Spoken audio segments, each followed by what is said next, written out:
What's going on, Badger Nation? It is Michael Erickson, Facchin here, and it is great to have you.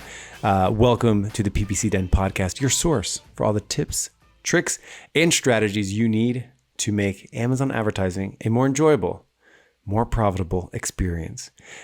Today is a wonderful day. It's also a sad day. It's a wonderful day because I am joined by my friend Elizabeth Greene from Junglr on the show, a incredibly talented, incredibly generous PPC manager. And that's why it's wonderful. However, it's also sad because, Elizabeth, this is the last day you are guest co-hosting with me here on the PPC Den. How has it been these last few weeks? It's been phenomenal. Definitely a bittersweet episode. I'm looking forward to it. Yes, we got a good one in store for you today. Yes, it's been absolutely delightful. I love bringing in my friends who are PPC pros to come in, provide different additional perspectives. I love it. And well, everyone, the show's mostly for me. And if I liked it, then I think that's good enough to produce for the show. But no, I know that everyone has really, really appreciated these episodes that we've done. Feedback has been amazing. And with that said, we have a great topic for you today. This one is one of these topics that is, I think anytime we get to do an episode that can categorize different types of activities into buckets allows us to better understand those said buckets. And I think, that's really my educational philosophy on all of anything, where if you can really start to see the pathways that you walk, and that some of the most successful people who do Amazon advertising, the pathways that they track every day, and then we can get to label them. We can create a map, a mental map, and start to get to wherever we need to get to a lot faster. And that's what we've done here today. So this topic connects a lot of different things. It connects goal setting, how we think about goals.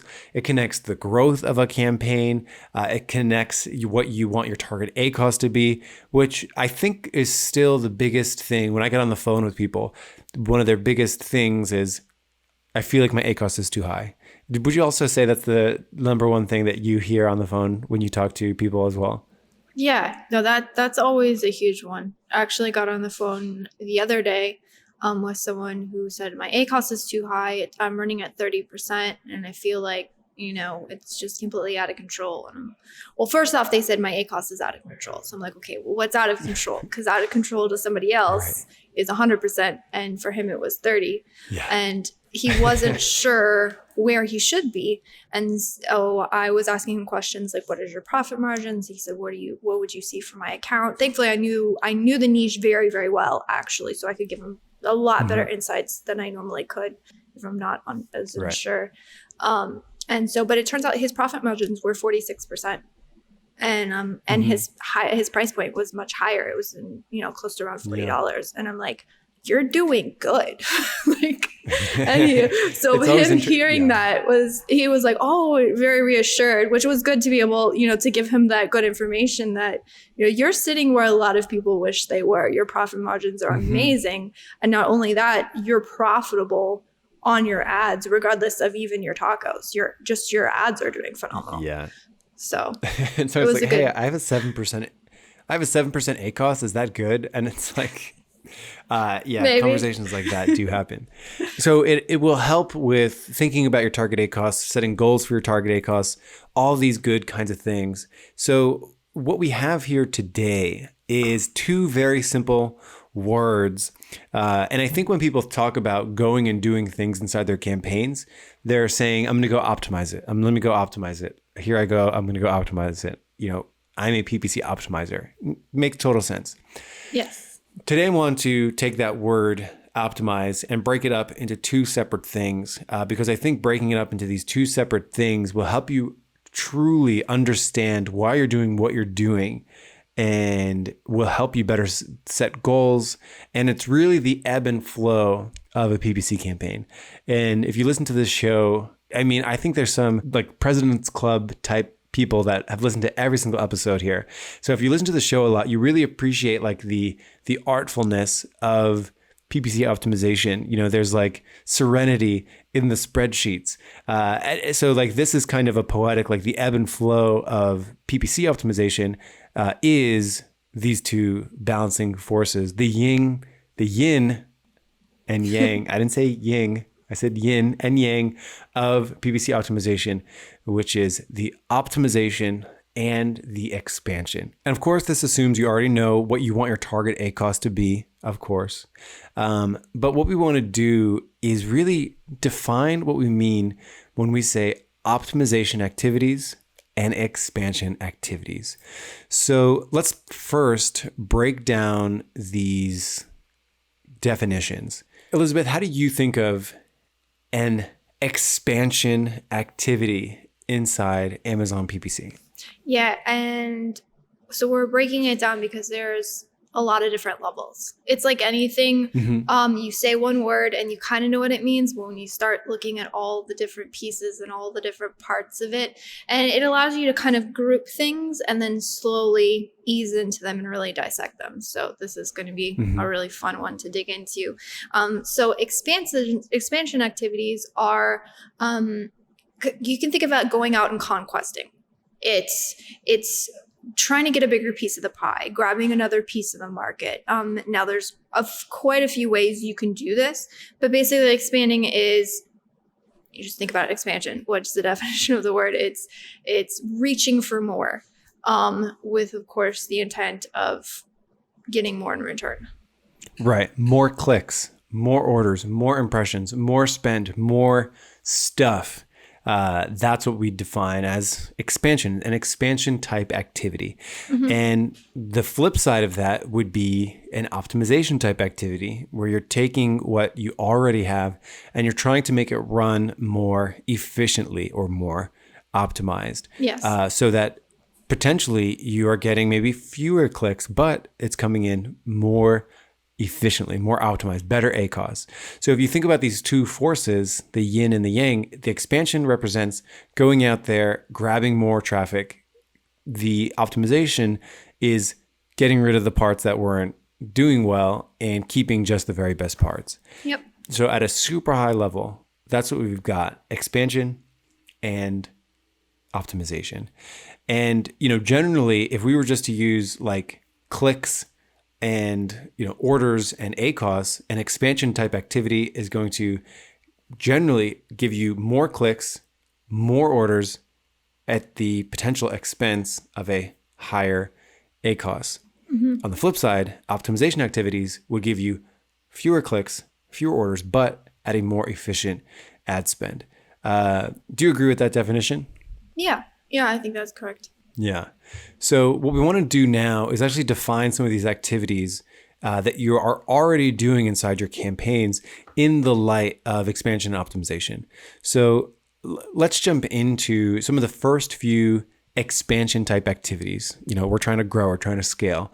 What are some questions that you start asking yourself, Elizabeth, when you start expanding an account? So the first thing we identify is, what are we missing?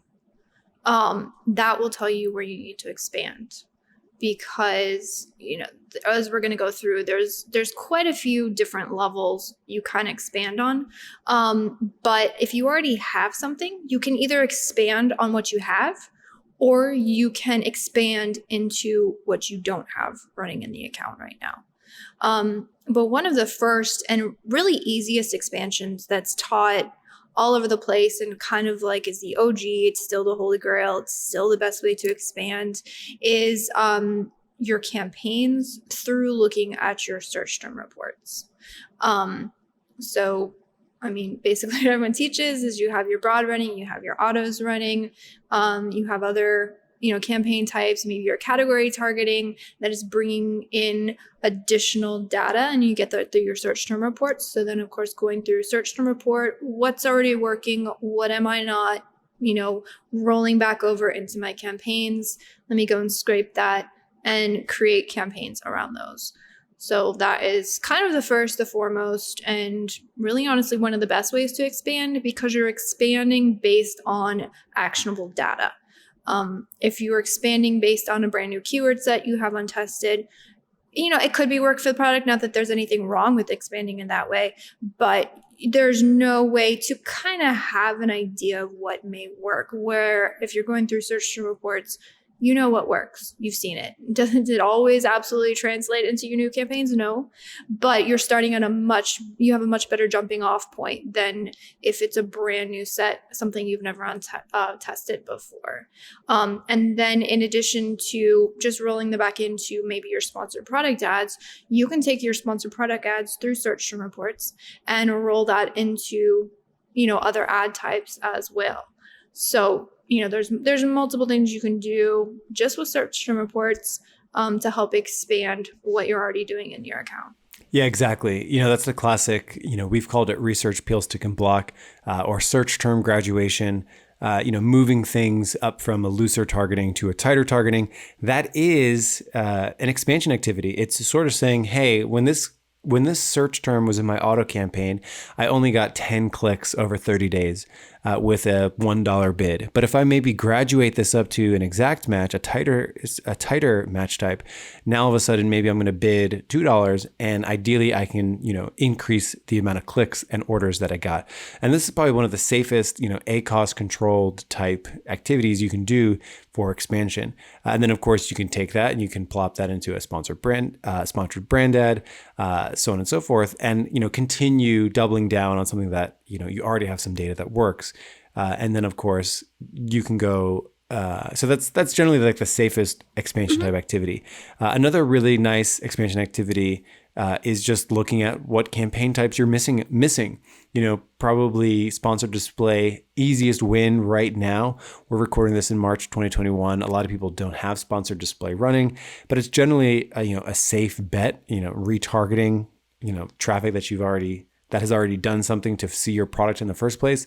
Generally a good place to safer bet, but really just looking at, do I have an auto campaign for it? Do I have a manual keyword based campaign? Do I have a manual product targeting campaign?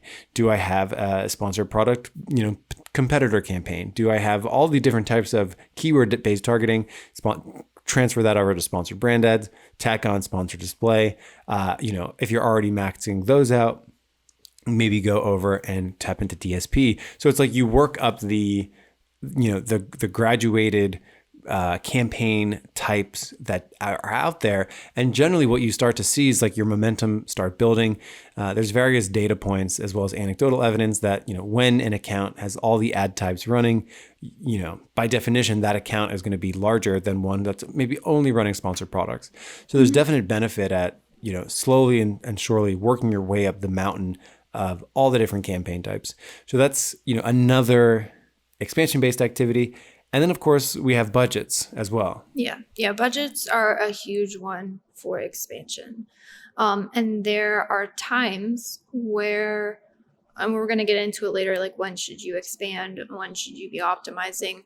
But a lot of times if you're running up against your budgets are more limited, you've been more restricted because you're trying to keep costs down. It's understandable. But if you have a restricted budget and you go to expand, maybe I put a bunch more keywords in my campaigns, or I would like to run more ad types, but I have, more restricted budgets on things. Your new expansion doesn't have room to fully be tested, to fully understand if this works or not. And then when you go back into the optimization step, because you've already expanded, you're accumulating that data, you're seeing what works, you're seeing what doesn't work. Well, you don't have enough budget to really understand if something works or not. You might have gotten one click on something. One click is not actionable data. You're never going to have 100% ACoS on Amazon. I absolutely wish that was the case. It's never going to be the case. So you need to accumulate more clicks to even determine if this is working or not. But if you don't have the budget to do that, either it's just going to take you a very, very long time to even figure that out, or possibly if you never expand budgets, you may never figure that out. And so it's going to get that one click, but essentially you just wasted that ad spend because you're not giving it enough to really be tested. So it's sitting there kind of leaking money and not really doing anything for you, unfortunately. Mm-hmm. And, sometimes budget limitations can be the easiest way to grow. There was an account, I first started talking to them. They were spending $100,000 a month at a good ACOS. And they had this laundry list of things that they wanted to do. And it's almost like, after I looked at it, their top campaign, the one that was generating the most revenue with a phenomenal ACOS, was hitting its budget limit every single day. So like literally the biggest and best thing that could be done for their account is to simply go in and increase the budget for that existing campaign and continue to capture more of the demand that campaign is already generating. So budget limitations should always be looked at. Mm-hmm. Let's get into some bid optimization for expansion-based activities. So like going in, changing bids for an expansion type activity. How does that relate to what we're talking about here, where we're trying to make things larger? When do we think about bid optimization as a expansion-based activity? Yeah, and that probably goes back to your first point where you were talking about upping your campaign budget. It allows you to get more.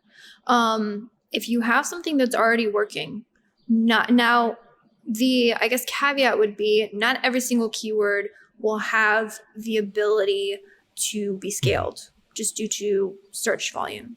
However, mm-hmm. there are a lot of keywords that you might have gotten really restrictive on the bids through your optimizations because maybe they weren't working in the beginning. Maybe it was very competitive. You're going up against some large players and your reviews just weren't there.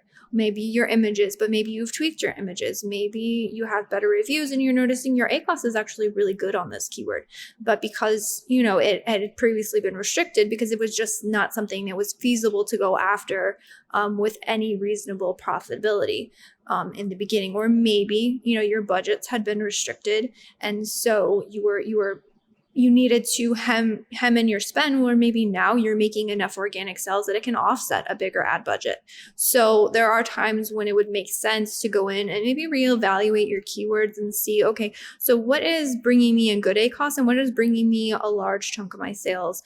And a good thing to look at also when doing this is the percentage. You can do some calculations to figure out what percentage of sales a single keyword is bringing in. And if that keyword has, a much larger percentage of your sales, then that's probably a one, to think about. Now, the ACOS may or may not be favorable, so you would make that judgment call, whether that makes sense for you. But those would be ones I would look at. Okay, if I increase this bid, can I increase the sales volume that I get through it? Mm-hmm. And a lot of times on very high search volume keywords, the answer is yes. Mm-hmm. Right. And, it's not an important caveat here is that it's not always a silver bullet. You might have a keyword mm-hmm. that's only profitable and only has a good ACOS when it's showing up in rest of search. And then you go in there and you increase the bid and all of a sudden now showing up top of search and maybe, that it just isn't working for it. And eventually it should be brought back down. So I think that being said, like if you push it up to top of search, you're probably going to get more clicks than if you had it sitting at rest of search. Mm-hmm. So there's definitely something where you want to press the gas on a keyword to have it get more traffic. And generally, if something, the most simple bid optimization, if this, then that ever created was, if my keyword is under my target ACOS, so I have a keyword at 10% ACOS, my target is 30% ACOS, increase the bid. So get a little bit more aggressive, ideally show up more frequently in better positions. And until, you would optimize it, if my keyword is over my target ACOS, decrease the bid some amount. Mm-hmm. So, that's really the, almost like we're going back in time and we're studying what the Neolithic humans did when they optimized their bids. Like that's the most simple bid optimization thing that there ever was. And it taps into this expansion. If I bid more, I'm going to expand, meaning I'm going to get more clicks for a keyword. They're going to be more expensive, but ideally I bring in more clicks, I bring in more orders. Mm-hmm. So if your campaign is under your target ACOS, you could probably bid more on your best keywords and get more traffic. In the same light, if your campaign is under target ACoS, that's a perfect opportunity to drop in more keyword testing, test even more, you getting more keywords. Adding keywords is an expansion activity, not necessarily an optimization or a restriction activity. If you think of, let's say you had a campaign that was at 50% ACoS and you're trying to get down to 30% ACoS, one thing that you shouldn't do to try to bring down the ACoS is drop in a whole bunch of new keywords. Early on, I remember talking to I feel like I don't talk to these people anymore because they've been listening to the show, but there was a time period like for a year, like maybe mid 2019 to like mid 2020, where so many people were writing in saying they had a high ACoS. And then I would go and look at their campaigns and they recently added 100 keywords. And it's like their ACoS wasn't good to begin with. They dropped in even more keywords, using some kind of keyword tool. They had all these keywords in there. And then, that only made their ACoS go up too. If you have 100 new keywords and, each keyword is going to need 10 clicks in order to get an order, if you just did, 100 keywords multiplied by, they all need 10 clicks each, now all of a sudden you have hundreds of clicks that are just, you need to fill in order to even find out if these things are going to be working well. So that's why if your campaign is under your target ACoS, you have a target of 30, you're currently at 20, you have plenty of room to drop in some new keywords and start testing. So it's like talented PPC managers really see this and they sort of know like, hey, I'm not going to go drop in a whole bunch of new keywords in a campaign that is over my target ACoS. I'm going to optimize it. So that sort of represents the power of this episode. Start thinking in terms of like, what lane should I be in approaching this account or this campaign?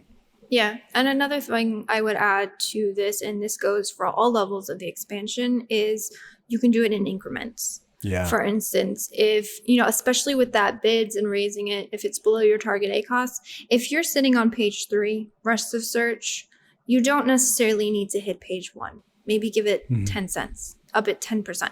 You can up it more than that if it's really working. But by doing it gradually, you're not doing these snap swings, and sometimes things don't respond as well to that. I'm always a fan of doing things incrementally, or if you're running up against budget limits and you're really worried about your spend going crazy, say my budget's running out at 11 o'clock and I want to go to, I need to double it. Don't necessarily need to double it. Maybe just add an extra $10, add an extra $20 every couple of days, track and see how that goes. And that goes for adding keywords. If you're looking to expand and you find a good list of 1,000 keywords, you maybe don't need to add all of the 1,000. Maybe pick the 10 best, 50 best, 100 best, start there. You can always do more. And, then you can wait for that little subsection to work, go into the next step, optimization, which we'll go through. And then, so it's a continuous cycle. Not everything needs to be done today. Not everything can be done today, and not everything should be done today. So by slowly working up there, you're going to see much better results. You're going to have a lot less wasted ad spend. Yeah, that's a beautiful point. I'd always prefer smaller, more frequent changes than less frequent mega changes. Yes. So that's a great point that you brought up. But maybe you're increasing budgets. You don't need to quadruple your budget overnight. You can increase it 5, 10%. Watch it, monitor. And in fact, I think that's what the most talented PPC managers do, like many micro changes, as opposed to waiting and then dropping a cannonball and like changing many things all at once. And part of the reason that you would do that is because you want to be able to trace your steps backwards. When I increased it this much over here, I saw this kind of increase, so I'm going to double down and keep going in that direction. Or if it didn't work, I'm going to trace my steps back and move backwards and then do something else. So amazing point. Let's move on to optimization activities. So a classic example might be, let's say someone was just starting their campaigns and they put a whole bunch of expansion type things in it. So they launched new campaigns, they launched new campaign types, they upped their budgets, they upped their bids, they added new keywords, they did all these expansion things. And what you would expect to happen is that you get a surge in clicks, a whole bunch of new orders, but not all of these are going to be 10 out of 10 winners. If you launch 10 new keywords, maybe you'll have, of those 10 keywords, maybe 2 of them you want to get rid of immediately. Maybe, another 3 of them are going to be like slam dunks out of the gate. And then the other 5 just need to be optimized. So when we talk about doing optimization work, we're sort of thinking about what can we do to improve what we have without necessarily launching something new. So, a good anecdote here is we had a client, very, very high ACOS, and they wrote us and they said, hey, shouldn't we be launching all these additional campaign types and testing all these different new keywords? It's like, well, we have an account, it's already got data. We need to optimize it and get it, at a good ACOS first, and then we're going to build upon a stronger foundation. So, what are some of the things that you think about when it comes time to begin the optimization cycle? So basically, it's a good point here is like, what do you have that's not working? What needs to be fixed? And then in the beginning, when you said, you were assuming you have some sort of target ACOS. Optimizing is one of those words people say, I'm optimizing, but really you're optimizing for what? Most people, that is to bring the account into some sort of ACOS target. So having an idea of where you're going is going to give you that starts filling in all the pieces of how to get there. For instance, if your ACOS is super high, really spend comes down to a keyword level. So most likely that has to do with your keyword bids and optimizing those. Now, you could have think that optimizing could be just adjusting your bids. Optimizing could be pausing things.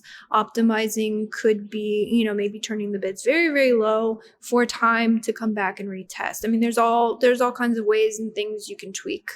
But really it's identifying what is driving the thing that you need to optimize. What's the section of my account that's creating a poor performance? It could be, bids, of course, is a really big one, but there's also things like you just have things in the account that aren't working as well. That could be ad types. Some particular products don't perform well in sponsored brand ads, and that's fine.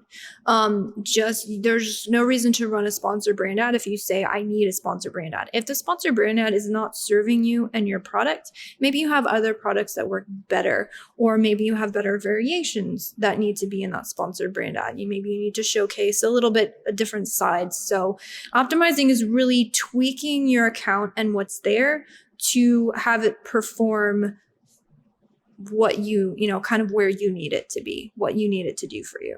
Yeah. And I think you brought up a really great point that I wanted to expand on. The concept of you don't have to do this all at once. You can take incremental changes inside a campaign. So you don't need to dramatically increase the budget or dramatically decrease the budget for any one campaign, but you can also work in sections of the account as well. You can be expanding in some areas and constricting in other areas. So in reality, we'll talk about the synergy later, but a lot of times these things are happening simultaneously. So really, if an account is far over the target ACOS and, the goal is to get it down as quickly as possible, generally, if something was performing very, very poorly for a long period of time over many clicks, that's where you would, start to do potential pausings of things, maybe pausing keywords or pausing specific variations that just aren't working. Optimization activities are really the opposite of expansion activities.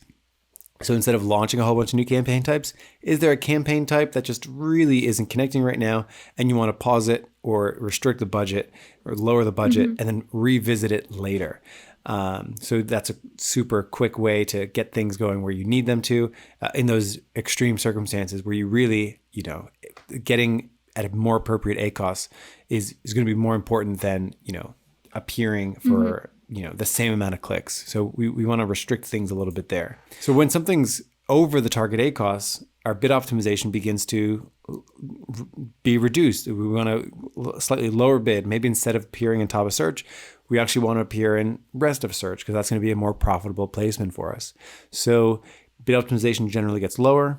And there's a couple other activities too for optimization optimization type activities? Yes. Yeah, there's quite a few. I do want to tack on to what you said about the bid optimization and lowering it. That goes back to my other point about doing things in increments. Bid lowering, although it can take more time to get to the target ACOS, a lot of times it's good to do that incrementally as well. Just week over week, or maybe even twice a week if you have a very large account and a large amount of spend, which means you have more data to make actions on. But if you went into an account and you said, all right, everything above my target ACOS, I'm just going to pause that. Most likely that's not actually even going to bring ACOS down, because your sales are going to go down, and ACOS is spend divided across sales. So by doing it incrementally, you can slowly bring it back into targets versus making wide sweeping changes. When we talk about pausing things, the best things to go in and pause are things that are getting you ad spend but no sales. And you want to make sure you have enough actionable data to actually pause it, unless you're absolutely worried things just need to be blown to bits and brought back to its core. But then again, that goes back to doing things incrementally, because in the beginning, that might not actually be give you the best performance immediately. It can churn back to have good performance, but sometimes very large optimization swings bring a negative return in the next, I want to say like 3 to 4 days, 5, depending on it.